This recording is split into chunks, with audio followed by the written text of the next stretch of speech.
Michael Douglas shares how he and the late Rob Reiner became close because both had to deal with raising kids who struggled with drug problems. 1 week after Rob and Michelle Reiner were found dead in their Brentwood home, Michael Douglas opens up about his friendship with the director in a CBS News special called Rob Reiner, Scenes from a Life. This has been the last few years I, sort of woke up and realized most all my career was contemporary characters, almost the entire one. When people think of Michael Douglas, they usually picture a guy with strong nerves and Hollywood toughness. A man who never breaks, never gives in, never shows weakness. This is someone who beat serious health problems, got through very public family troubles, and kept a career going for 5 decades. Strength is what he's known for, but what he said recently didn't look like that tough guy at all. This wasn't the smooth star or the wise old voice from movies. This was a hurt friend talking from real pain, and what he said about Rob Reiner didn't sound like just nice words. It sounded like a warning that came too late. People thought they got the story from the news headlines, but that quick version doesn't even touch the real thing. Most people looked once and kept scrolling. They saw Rob Reiner gone. They saw his son arrested and just thought it was another sad Hollywood mess. The usual story, a kid in trouble, a famous parent, and a terrible ending. But Michael Douglas makes people stop and really listen to what was going on behind the doors, because he's one of the few who really knows that kind of private pain. Michael and Rob weren't just people who worked together. They were like reflections of each other. Both grew up in the shadow of famous dads. Kirk Douglas and Carl Reiner were huge stars, and their sons had to fight to make their own names, but the things they had in common went further. Both also dealt with tough fights with their sons that quietly break families, and when Michael finally talked, he didn't hide behind a spokesperson or post some short, perfect message. He spoke straight, face to face, and the first thing he said made everyone freeze. He said he warned Rob years ago. He said he told him that giving love with no limits was going to end badly.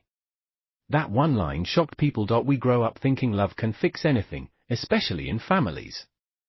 But Michael wasn't just talking ideas.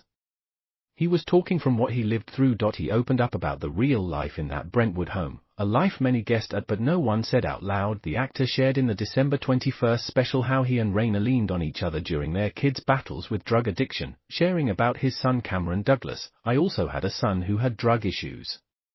I'm happy to say he's overcome them and living a prosperous life. The Fatal Attraction star told CBS News, "We did talk a lot about that and what you can do as a parent, what you can't do." Knowing with all of that going on behind the scenes, this was a man who always gave it his best. Adding with this terrible tragedy, we're realizing how much pressure he was dealing with in his personal life with his son. Rob and Michelle's son, Nick Reiner, has been charged with 2 counts of first-degree murder in the deaths of his parents. The 32-year-old had a long fight with drug addiction and being without a home, and he even worked with his dad on the 2016 movie Being Charlie. He admitted that over the last 5 years, he slowly pulled away from Rob's family, not because he stopped loving them, but because watching it all happen felt too hard. Michael Douglas knows exactly what it looks like when a son goes off track. His own problems with Cameron Douglas happen painfully in public, courtrooms, locked doors, long nights waiting for scary calls. He lived that fear, but he also made hard choices that almost broke him. Strict rules that felt mean at the time, but were meant to keep everyone safe. That's why what he saw at Rob's house stayed with him. Michael told a story from 2014 during the filming of And So It Goes, when things seemed okay. He visited the set, saw Rob working, and then saw Nick show up, and according to Michael, the whole feeling changed right away. He described something scary, not anger, not mess, but emptiness. A blank look that took the air out of the room, and Rob, the guy who ran movie sets like a boss, suddenly got small. This is the part that hurts most. Michael watched the director of A Few Good Men, a man who once handled Jack Nicholson without a problem, get tense when his own son walked in. It wasn't fear of getting hurt. It was fear of starting something. Fear of saying the wrong words, fear that even showing disappointment could make things worse. A dad walking on eggshells in his own home. We now have a lot more details about the death of Rob and Michelle Reiner. Their son Nick has been arrested and charged.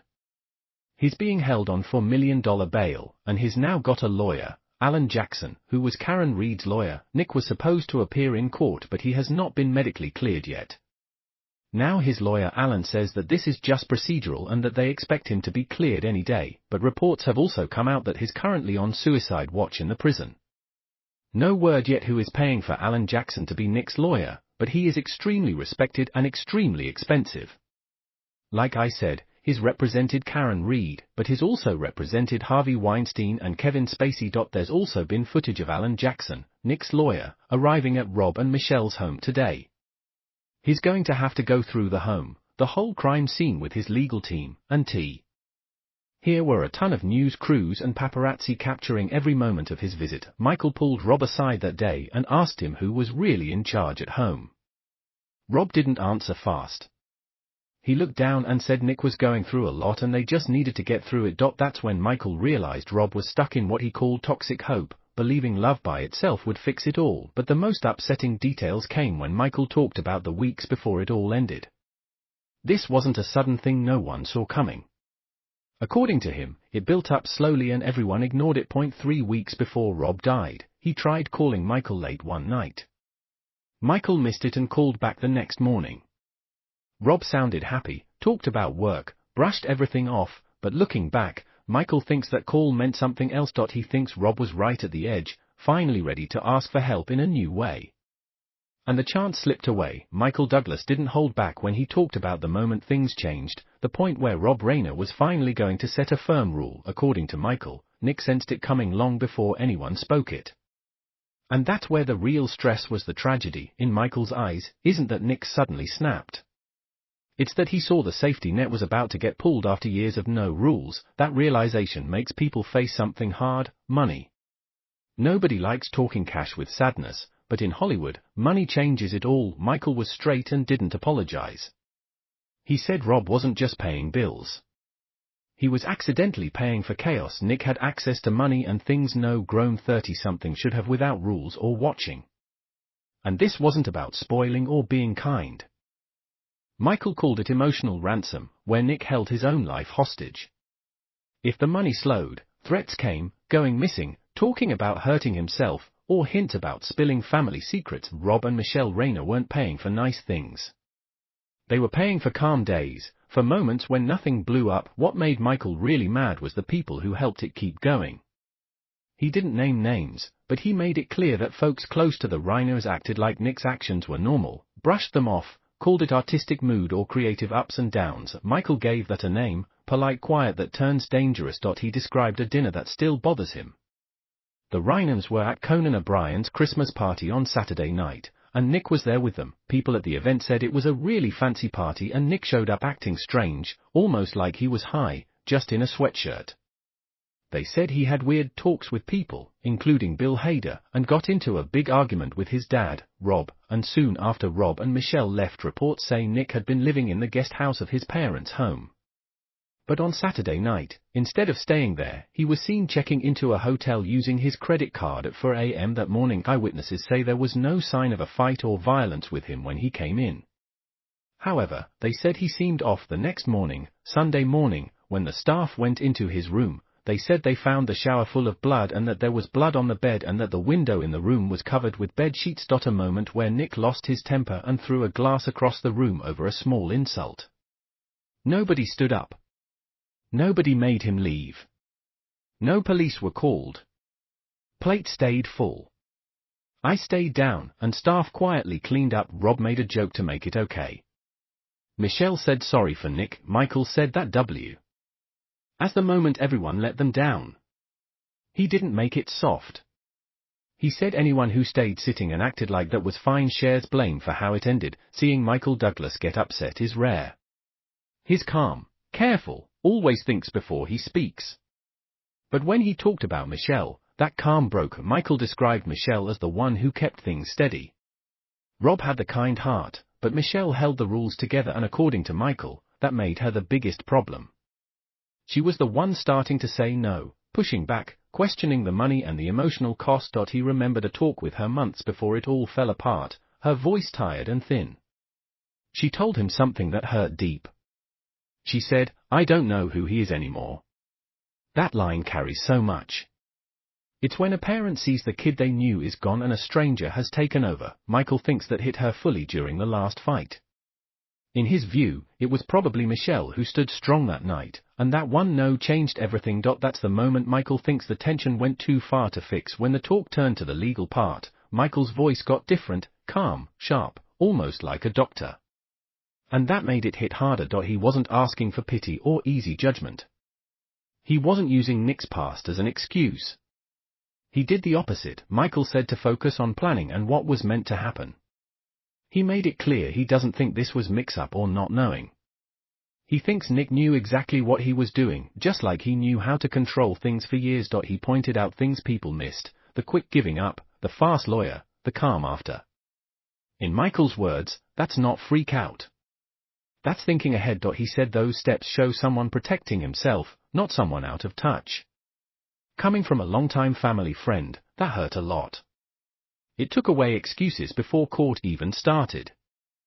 Near the end, Michael looked at the whole Hollywood world, not angry, but warning. He called it the Hollywood curse, not fame, but no rules in a place where everything is there for you. Too much easy stuff, too little pushback. He compared the Reiner home to a kingdom where the prince could wreck everything because the king couldn't lock the doors. Then he spoke straight to parents, and you could tell he was also talking to his younger self. He said, when you think you're giving your child everything, sometimes you're actually taking away the one thing they need to survive, limits. Good morning, Michael. And since Nick Reiner was charged with his parents' murders, there have been many questions about his mental health. Well, there is now news that he was placed in a temporary conservatorship just a few years ago, and that could be key if he potentially goes to trial this morning. New details shedding light on the mental health challenges accused killer Nick Reiner faced in the years leading up to the deaths of his parents, Rob and Michelle Reiner. The New York Times reports in 2020, Reiner was placed in a year-long mental health conservatorship, meaning a judge decided he had a grave disability, unable to take care of his basic needs because of a mental health problem, allowing him to be held for treatment against his will. Legal experts say that conservatorship was not renewed in 2021. It could, however, be central to Reiner's defense if he pleads not guilty by reason of insanity. In order to win and not be found guilty of murder, he has to show that he has a serious mental illness, and at the time of the act, he didn't know what he was doing. He didn't know right from wrong, and Nick Reiner's now former attorney Alan Jackson withdrew from the case last week, but afterwards he said Reiner is not guilty. Nick Reiner's arraignment is now set for next month. Michael Doug last painted a picture that's hard to think about. He talked about Rob Reiner, a man who gave the world fun, laughs, and hope through movies like The Princess Bride, spending his last days in a home that lost all its happiness. The difference hurts. A house once full of ideas and love turned into a place full of stress and fear. Michael also talked about the quiet around Rob's other kids, Jake Reiner and Romy Reiner. He spoke of them with respect, but he didn't hide the truth. He said they lost their brother years ago, long before this ended. And now, in a sad twist, they've lost their parents to the shadow that brother left. According to Michael, the family had been broken quietly for a long time. Jake and Romy put up walls to protect themselves, distance, boundaries, space, anything to keep going. Rob and Michelle stayed right in it because they couldn't walk away. They were the last ones in the danger zone because love kept them there. Michael admitted something tough. He said he told Rob over and over to sell the Brentwood house, to move to something smaller, to a safe condo, to make Nick be on his own. He told Rob to let Nick stand alone instead of catching every fall. But Rob always said the same thing, he needs a home to come back to. That house, the sign of Rob's success, became the thing that held him trapped. Michael's voice had something heavy here, guilt from surviving. He looks at his own life, at fixing things with Cameron Douglas, at seeing his son come out of prison with a good life, and he wonders why he got lucky while Rob got pain. Michael shared that Rob used to ask him tons of questions about prison. Rob was scared Nick would end up there. He thought Nick was too soft, too breakable to handle it. Michael told him what Rob didn't want to hear, that facing real results might save his life. Rob couldn't take that. Instead, he spent millions on fancy rehabs, top wellness places, spiritual helpers, experts, and therapists. Anything to skip the one thing that might change it, real consequences. I didn't know what else to do. Right. Knowing with all of that going on behind the scenes, this was a man who always gave it his best. Adding with this terrible tragedy, we're realizing how much pressure he was dealing with in his personal life with his son Rob, and Michelle's son, Nick Reiner, has been charged with 2 counts of first-degree murder in the deaths of his parents. The 32-year-old had a long battle with drug addiction and homelessness, and even collaborated with his father on 2016's Being Charlie, a semi-autobiographical film about his experience. Michael's scariest thought was this: Rob feared Nick's pain more than he feared what Nick could do. As the court stuff gets closer, Michael Douglas says he'll speak up if they ask. And this changes the whole story. He said he kept old voicemails and messages from Rob that he never deleted. Messages where the happy mask was gone. If those get played out loud, they won't show a happy family surprised by sadness. They'll show something much darker, a long emotional trap that went on for over 10 years. Michael said he saved them because he thought one day he might play them for Nick to show what his actions did to his dad. He never thought they might go to a jury. That chance changes it all. It turns this from something no one could stop into something that maybe could have been stopped. It brings in doctors who gave too many pills, friends who said nothing, and systems that let rich families hide family trouble with secret deals, private workers, and locked gates. Michael Douglas isn't just sharing sadness. He's pointing out a whole way of thinking. He's showing how Hollywood guards images even when real families fall apart. He said the industry protected the Reiner name so hard that it let the family break from the inside. The most touching part came at the end. When asked how he wants Rob remembered, Michael didn't list movies or awards. He stopped, then said he wants Rob remembered as a man who loved too much, and the quiet after said what words couldn't. When Michael Douglas said Rob Reiner loved too much, it sounded nice at first, but how he said it told more. It didn't feel like a compliment. It felt like pointing out a sickness, like a warning for every parent watching, thinking they're helping by never letting their kid fail. Michael's point was clear and hard. When you won't let someone hit bottom, that bottom doesn't go away. It goes lower, and there's another one below. That's where Michael thinks Rob and Michelle lived long before it ended. The reaction to Michael's words wasn't just surprise. It was a strange, heavy relief. Finally, someone stopped using gentle words for years. People got the same clean story: a kid with problems, inner pain, quiet hurt. Michael said no to that whole idea. He said this wasn't about inside fights. It was about power and fear. In Michael's words, Nick wasn't just hard to understand. He acted in ways that hurt others on purpose, and Rob and Michelle were always reacting instead of living. That's tough to hear, but it's the first thing that fits the weird feeling people had from the start. The missing parts clicked when people saw Nick's picture after arrest, that empty face, no clear sorry. Something felt wrong, and Michael said he'd seen that look way before any news. He saw it at dinners, on sets, in quiet times when stress filled the air. And he watched Rob Reiner look away every time. As January comes, the story isn't just about Nick Reiner. Our face in court. It's bigger now, about Rob Reiner's memory and if his ending will make people think hard or just become another quick Hollywood story. Michael Douglas took on a job no one asked for but everyone needed. He's the one holding the real story. The voice that won't let this get softened or made easy. He's not saving images. He's saving what's true.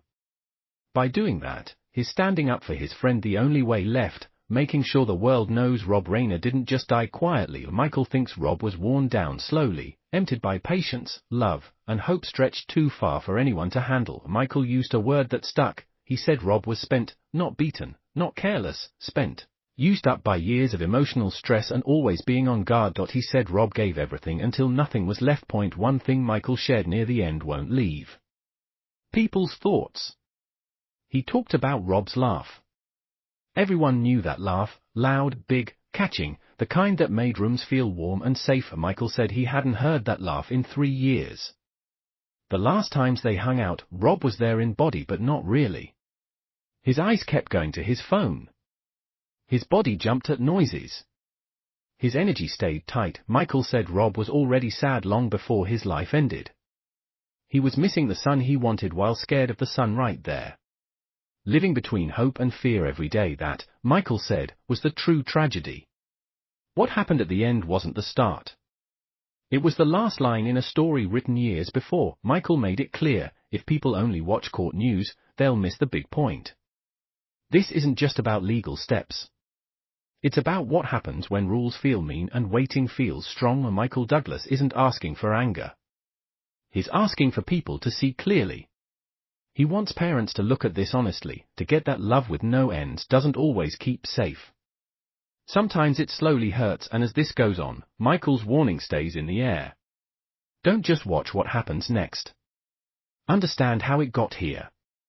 Because ignoring those signs costs more than anyone wants to say. So now we're left with the question Michael Douglas keeps thinking about. The one that follows him at night. If someone with his know-how, his connections, his power, and his own hard lessons couldn't save his closest friend from breaking in his own home, then what real chance does anyone have? It's a dark idea, but it's honest. And right now, honesty is the only thing truly left for Rob Reiner. This story isn't just chat or fun drama. It's a real sad story happening now, one where the warning signs were clear, repeated, and sadly missed. Michael put it in a way that shook people deep. He compared it to an old Greek story where the fall doesn't come from bad stuff or wanting too much, but from good stuff pushed too far. The gods don't punish for the worst parts. They punish for the best parts when used wrong. And Rob's best part was love. But in the wrong place, that love became something that hurt him. What was meant to keep safe ended up leaving him open. What was meant to fix slowly took from him, and the price of that wrong kindness was everything. You can feel people trying to make sense of this. Look at the talks and reactions, and the split is clear. Some say Michael's words are too rough, that talking so plain about someone gone and about mental problems goes too far. Others say the opposite, that the quiet, the excuses, the constant making it softer is exactly how it got this bad, that someone had to stop shielding the one causing pain and start saying the real hurt left behind. But no matter what side, no one can argue the strength of what Michael said. He didn't talk in big ideas or fuzzy thoughts. He didn't hide with words. He put people right in the room. He made the fear feel real. He let listeners feel what Rob and Michelle probably felt at the end, the stress, the not knowing, the worry when things slip. This isn't a faraway news bit anymore. It feels close because Michael made it close. He turned something people wanted to keep as just a story into something very real and painful. And that's why it's so hard to sit with now things slow. We wait. We wait for court dates. We wait to see if those voicemails come out. We wait to see how much of this becomes open and how much stays hidden. But in what people think, Michael Douglas has already set his spot. He's clear where he stands. He said no to the idea of just bad luck. He said plainly this wasn't a mix-up or chance. It was a pattern that ended where it was going, and he's just as clear about Rob Reiner's memory. Michael doesn't want it boiled down to how it ended. He wants people to get why it ended that way, because if this gets put away as another sad Hollywood tale, nothing changes. If people shrug and go on, then we're no different from the guests who sat through hard dinners and said nothing. No different from friends who saw stress and didn't ask. Quiet becomes part of it. That's the toughest truth Michael leaves. This wasn't bound to happen. It grew over years, moment by moment, excuse by excuse, rule by rule that never really stuck. When missing those patterns doesn't just hurt one family. It sets up the next. The walls around the Reiner home are down now. The guarded image, the privacy, the shields, all gone.